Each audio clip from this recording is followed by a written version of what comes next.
What's up, guys? I have a match on the map Hotel. It's going to be Execution. Let me know if I've edited a little bit too much. I just try to cut out the crap um, so you're not bored watching. I'm going to quickly point out that I'm about to somehow get stunned by the bot. I absolutely hate these bots. I don't know why. Oh, wait, right there. He like jacked my cover. I'm not really sure what these bots are programmed to do, but I now hate AI with a passion. So I'm not going to tell you what score I get this match, but I will say it is a very, very close match. The topic is how to play with a man down, or in this case two, because more often than not you're going to come into situations where you have to play with two teammates, one teammate, if you're lucky, three teammates. So this totally ignores having a full team. I'm playing with the RZK or Reed, one of my friends. You guys have probably seen him in previous videos, and somebody else who I think is subscribed to me because he messaged me. You'll see a message later that put a smile on my face. I don't know if he was talking, but we were definitely all playing together. So I'm gonna try to give advice on how to succeed when you're playing a man down or two, because it's definitely not impossible. In fact, I find that matches like these can be more fun just because it's more demanding in terms of the challenge it poses. So one of the main things I want to emphasize when you're watching this whole match play out is how much we switch it up. You can see from my screen that I've literally gone to different places every time, every round. And unpredictability is one of the major things you're going to want on your side when you're playing in matches like these. Full teams have a bad habit of doing the same strategy over and over, to the point where you can predict where people are going to be and how they're going to play. And that's fine, I guess, if they're versing a team that's not outnumbered. But when you are outnumbered, it's important that you constantly switch it up, but always have like an end goal in mind. So this round, in this case, I'm going for grenades in the hopes that Reed and my other teammate will be able to get boom shot. Obviously, it doesn't work out all the time like you'd want it to. And let me just pause for a second. There's the message. It made me laugh. So if that guy's watching, thank you. And he actually just gets updated. So things don't always work out the way you want them to. And you can see that round I actually got killed. The toughest part about doing 3v5s is any little mistake on anyone's part just makes it that much more harder, and you can't expect to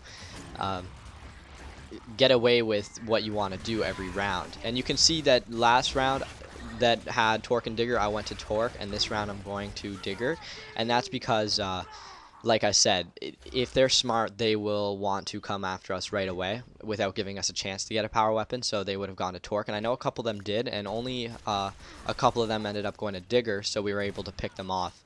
If I could choose between Torque Bow and Digger, and I'm sure most people will agree with me, I would want the Torque Bow. It's just a weapon that I feel you can make more plays with, or it's easier to use.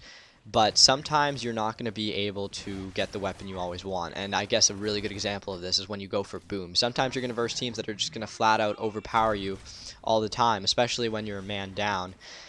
So it's important that you're resourceful with all the weapons, because, for instance, if you grab the sniper or digger, even if they have a boom shot, if you use it properly, you should be fine some rounds, and you should get away with just playing off those weapons alone.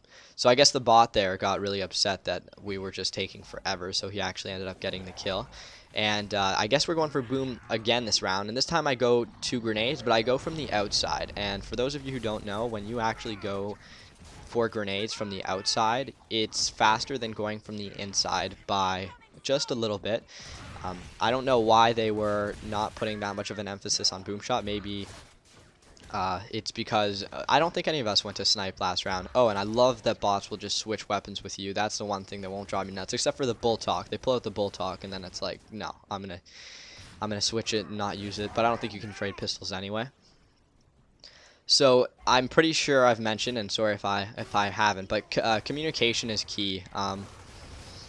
We're talking the whole time trying to figure out where people are. The start of the round is probably the hardest, but once you get your bearings, and that was an amazing sound whore, once you get your bearings, it's a lot easier to manage what you're doing.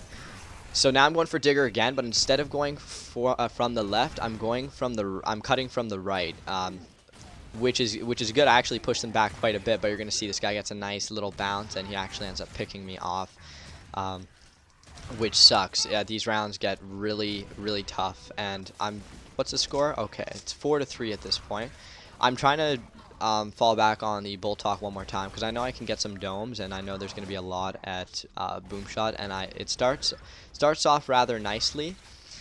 And I'm going to head to nades. Bots actually lay down some good fire, so I didn't really have to worry too much about boom. This guy gets another really nice bounce off of me. That guy was just handling me. So now we got it down to 4-4. So I just sped up most of the round so you can see everything happening, and we decided to go hard for torque since we haven't done that before. I start off with some weak torques.